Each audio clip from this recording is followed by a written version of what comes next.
Hey friends, welcome and welcome back to my YouTube channel. कैसे हैं आप सब? उम्मीद करती हूँ बहुत ही ज़्यादा अच्छे होंगे और अपना अच्छा वाला ध्यान भी रख रहे होंगे।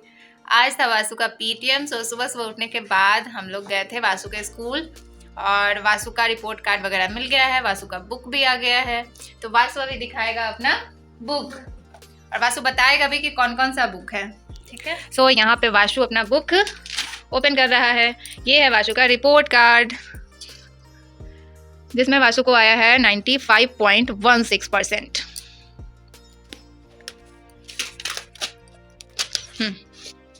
सीधा करो। अब बताओ कौन कौन सा बुक है?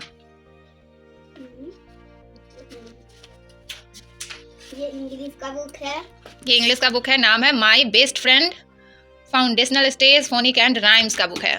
राइम्स का हिंदी वाला बुक। हाँ, ये हिंदी का बुक है माई बेस्ट फ्रेंड। और ये इंग्लिश का बुक है। ये इंग्लिश का बुक है। ये है नहीं, ये ड्राइंग। हाँ, ये ड्राइंग का बुक है। Very good. ये 1-2 का बुक। मैथ्स का बुक है। मैथ्स का नाम दिया है न्यूमेरिसी। और ये कौन सा बुक है? मनोरंजक बाल गीत। ये भी राइम्स का है, हिंदी राइम्स का बुक है। सो ये है वासु का यूकेजी का बुक। वासु, तुम अब किस क्लास में चला गया? हाँ, तो तुम खुश है? हाँ। तो इसलिए सुबह से मैंने कोई भी वीडियो शूट नहीं किया, लेकिन अभी वापस आ गए हैं थोड़ा सा रेस्ट करने के बाद। देखते हैं क्या करते हैं। और मैंने लिया है 2 पर्स। मैंने लिया है 2 पर्स। मेरे पास बिल्कुल भी पर्स वगैरह सब पुराने हो गए थे, तो ये मैंने लिया है श्री लेदर से। और ये लिया है जो ऐसे ही दुकान लगाए रहते हैं उनसे, ताकि डेली यूज में कहीं जाना आना हो तो उसके लिए। और ये दोनों ही पर्स बहुत अच्छा है, बहुत सुंदर कलर है। और वासु अपना न्यू बुक देखने में बहुत ज़्यादा एक्साइटेड है। जब नया नया बुक आता है ना, तो कितना ज़्यादा मन करता है बुक को हमेशा खोल कर देखने का। या फिर मतलब सिर्फ बुक ही नहीं, कोई भी नया चीज़ आता है ना, तो बहुत ज़्यादा मन करता है कि उसको बार बार देखे, पढ़े। और कोई नया चीज़ रहता है तो मन करता है बार बार देखे उसको, है ना वासु? ऐसे ही वासु को ड्राइंग बहुत पसंद है, तो बस सबसे पहले ड्राइंग का बुक निकाल के देख रहा है ना? तो चलिए मिलती हूँ आप लोगों से थोड़ी देर में। फ्रेंड्स, अभी ये दोनों पर्स ना मैंने 2 जगह से लिया है। ये पर्स है श्री लेदर का और इसका प्राइस है 550 रुपये। 550 में ये पर्स जो है श्री लेदर में मिला है। और ठीक है। और ये पर्स सिर्फ 200 रुपये का है।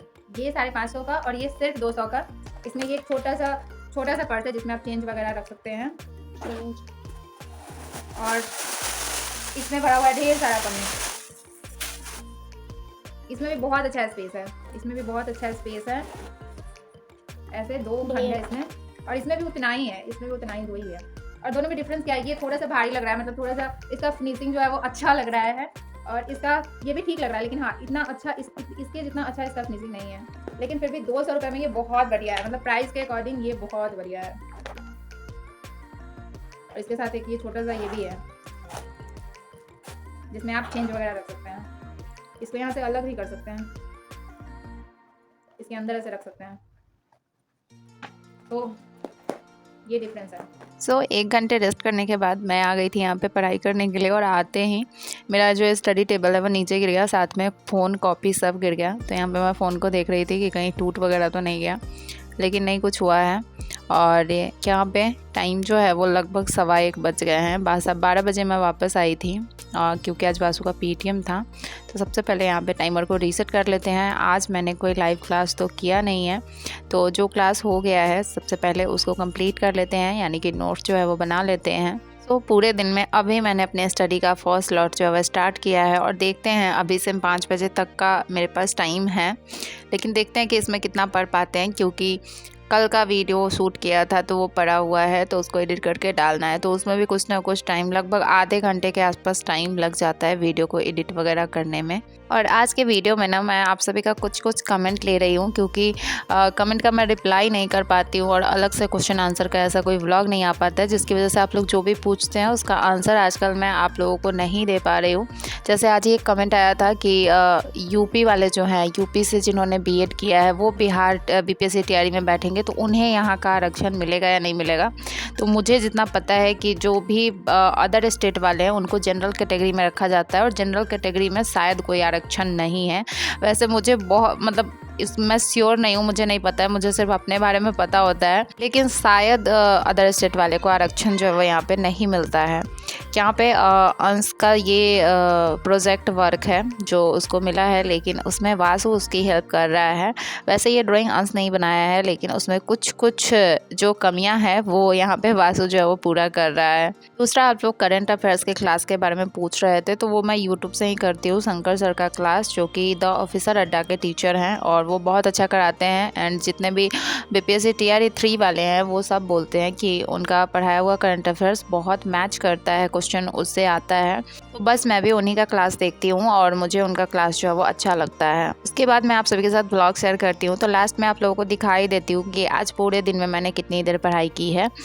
लेकिन फिर भी आप लोग पूछते रहते हैं कि कितनी देर आप पढ़ाई करती हैं, डेली कितनी देर पढ़ाई करती हैं। तो एक हाउसवाइफ के लिए ये श्योर करना कि मैं इतने आवर ही डेली पढ़ूँगी, ये थोड़ा मुश्किल हो जाता है इसके लिए, क्योंकि आपको कभी भी कुछ भी काम जो है वो पड़ जाता है। तो उसकी वजह से जितना टाइम मुझे मिल जाता है कि मैं इसको पढ़ाई को दे सकती हूँ, उतना टाइम मैं दे देती हूँ। क्योंकि किसी दिन काम कम होते हैं, किसी दिन काम ज़्यादा होते हैं। जैसे आज मुझे वासु के PTA में जाना था, तो मॉर्निंग में कुछ भी पढ़ाई नहीं हो पाई। तो अगर आपके ऊपर रिस्पॉन्सिबिलिटी है और तो आप ये श्योर नहीं कर सकते हैं कि मैं डेली इतने देर पढ़ूंगी ही। सो मेरा भी वैसे ही है। एक क्वेश्चन आप लोग बार बार पूछते हैं कि दे आप रिवीजन कैसे करती है। तो रिवीजन करने का मतलब है कुछ अलग ट्रिक वगैरह थोड़ी ना होता है। जो आप नोट्स करते हैं उसको आपको बस पढ़ना होता है। जब आप बार बार पढ़ते हैं तो चीज़ें आपके दिमाग में ऑटोमेटिक जो है वो रिवाइज हो जाती हैं। क्लासेस जो आपने की होती है, जब आप अपना खुद का लिखा हुआ नोट्स पढ़ते हैं, तो वो क्लासेस में जितने भी जो भी टीचर आपको पढ़ाए होते हैं वो सब रिवाइज हो जाता है। यहाँ पे मैंने एक मैथ्स का बुक मंगाया है जो कि क्लास 1 का है, और ये मैंने वासु के लिए मंगाया है। अभी वासु UKG में गया है, लेकिन सिर्फ मैंने मैथ्स का बुक जो है वो जो RS अग्रवाल का बुक होता है स्टेप 1 करके, वो मैंने वासु के लिए मंगाया है ताकि बुक से सॉल्व कर पाएगा। और बुक में बहुत अच्छे से दिया हुआ है, तो वही मैं तुरंत मंगाई थी। मेरे हस्बैंड लेके आए थे, तो वो मैं बैठ के देख रही थी कि कैसा बुक है। बुक में क्या होता है कि एक्टिविटी वर्क जो है वो उसमें बहुत ज़्यादा होता है, और बच्चों को एक्टिविटी वर्क जो है, छोटे बच्चों को एक्टिविटी वर्क बहुत कराना चाहिए। तो इसलिए मैंने मैथ्स का बुक मंगाया ताकि बुक में सॉल्व कर पाएगा।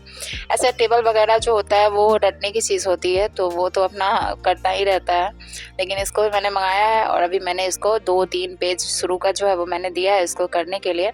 साथ में जो इसकी बुक आई है, तो उसमें जिल्द लगाना भी एक बहुत बड़ा काम होता है, मतलब कवर लगाना। तो मैं बैठ गई हूँ यहाँ पे वासु का जो बुक अभी आया है उसको कवर लगाने के लिए। और जो ये बुक में कवर लगाने का काम होता है ना फ्रेंड्स, इसमें बहुत टाइम जाता है। मतलब पूरा पीछे का मेरा कमर में दर्द हो जाता है जब मैं बैठती हूँ बुक में कवर लगाने। और वासु का तो बहुत कम बुक है। अभी अंश का बुक जब आएगा तो कम से कम 10-12 बुक होते हैं सीनियर क्लास के बच्चों का, और उन सब में और प्लस कॉपी में कवर लगाते लगाते मतलब लगता है एक दिन में होगा भी नहीं इतना ज़्यादा। लेकिन वासु का कम ही था, और अभी सिर्फ बुक ही आया था, कॉपी वासु की नहीं आई हुई थी। तो इसलिए मैंने सिर्फ अभी बुक में ही मैं कवर लगा रही थी। और अब यहाँ पे सारे बुक में कवर लग गए हैं, तो अब बारी है सारे बुक में नाम लिखने की। तो सिर्फ मैं नाम और क्लास लिख रही हूँ, क्योंकि अभी रोल नंबर वगैरह आया नहीं है। तो और मुझे लगता है कि अभी लगभग पेरेंट्स के पास यही सारे काम होंगे, क्योंकि जब बच्चों का न्यू क्लास स्टार्ट होता है तो बहुत सारी तैयारियाँ करनी पड़ती है। फिर से उनकी जो भी चीज़ें पुरानी हो गई होती है वो सब चीज़ खरीदना होता है, बुक वगैरह आते हैं तो सब में कवर लगाना, मतलब बहुत ज़्यादा इस टाइम पे बहुत ज़्यादा काम होता है। साथ में आलस वाला मौसम भी होता है, ऊपर से खुद का काम रहता है। तो मतलब बहुत बिजी जो कहते हैं ना, बहुत बिजी टाइम अभी जो है वो चल रहा है। उसके बाद कवर वगैरह लगाने के बाद मैंने रात के डिनर वगैरह का काम किया, और अब मैं बैठ गई हूँ यहाँ पे पढ़ाई करने के लिए। तो यहाँ पे मैं देख रही थी कि ये वाला ना टाइम चल रहा था, 9:15 हो रहे थे, 9:13, और मुझे लगा कि मेरा टाइमर जो है ना वो ऑन रह गया है, इसलिए जो है वो इतना ज़्यादा आगे बढ़ गया। इसलिए मैं अपना सर पकड़ ली थी। लेकिन फिर मैंने सोचा कि जब मैंने टाइमर ऑफ़ किया था जिस टाइम, उस टाइम से तो अभी 9 घंटे नहीं हुए होंगे। तो फिर मैंने दिमाग लगाया और देखा कि नहीं, ये टाइम है। तो उसके बाद जो है वो यहाँ पे मैंने टाइमर को फिर से ऑन कर लिया है। और सबसे पहले अभी केमिस्ट्री का मुझे क्लास करना था, लेकिन उससे पहले जो है रिवीजन कर लेते हैं। रिवीजन करने के बाद जो भी अभी तक पढ़ा है उसको एक बार पढ़ने के बाद फिर से क्लास जो है वो करेंगे और नोट्स जो है वो बनाएंगे। और साथ में आप मेरे सर पे देख सकते हैं क्लचर, मतलब गर्मी में क्लचर का ना गजब खेल हो जाता है। अगर आप इधर उधर रख देते हैं तो मिलता नहीं है, इसलिए शायद सर में लगा हुआ था, मुझे ध्यान ही नहीं आया। और अब मेरा यहाँ पे पढ़ाई जो है कम्प्लीट हो गया है और पूरे दिन में आप देख सकते हैं आज 4 घंटे ही मेरी स्टडी जो है हुई है। दिन में मैंने अच्छे से पढ़ाई नहीं किया था, इसलिए थोड़ी देर मैंने सोचा कि नहीं मुझे रात में पढ़ना है जल्दी, इसीलिए डिनर वगैरह बना लिया था। 9:15 में मैं फ्री हो गई थी और 10:30 तक मैंने पढ़ाई किया है। इससे ज़्यादा देर मैं इसलिए नहीं पढ़ी क्योंकि जब 11 हो जाते हैं और तब तक मैं नहीं सोती हूँ तो मुझे उसके बाद नींद नहीं आता है, तो इसलिए मैंने यहाँ पे जो अपनी पढ़ाई बंद कर दी थी 10:30 में। और इस वीडियो को मैं एंड करती हूँ, मिलती हूँ नेक्स्ट वीडियो में कुछ नई बातों के साथ, कुछ नई एनर्जी के साथ। तो bye bye and take care.